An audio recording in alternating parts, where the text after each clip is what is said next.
Question 1a asked whether or not it was a function, and I said that it was a function because when I performed the vertical line test, it only passed through the line once. So that means that for every x value, there's only going to be one y value. This means that it meets the definition for a function. The next question asks about the domain and range. And the domain is infinite because the function will continue in both directions forever. The range, however, has restrictions, which means that the function can't go beyond the max value of 2 or the minimum value of 4. Both of them are indicated on the graph in yellow. For the transformations, I was able to figure out the amplitude because I was able to refer to the value of 3. However, I needed to ignore the negative for the amplitude because the negative indicates that there is a reflection. I was able to represent the reflection by moving down on the graph instead of going upward. I was able to get the midline by looking at the c value, which in this case was -1. And that was indicated here as that middle highlighted line. I could also indicate the phase shift by looking at the equation. D tells me the starting value of 30 degrees, and then I proceed to the right. Next, I was looking for the period, and I was able to figure that out by dividing the k value, or in this case 1/2, by 360, and that was able to give me 720.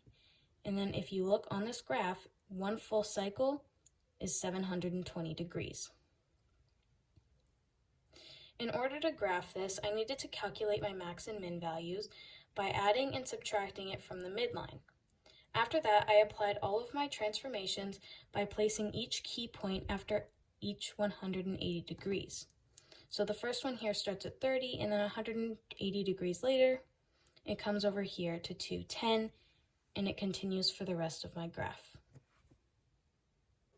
For this next question, I was asked to state the transformations of the equation above.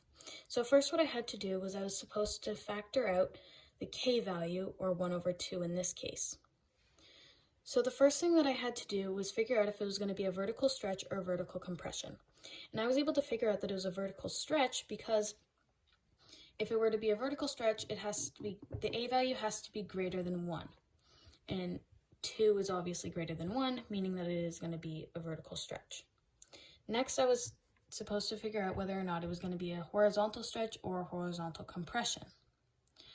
And the horizontal stretch and compression is going to be the complete opposite of the vertical stretch.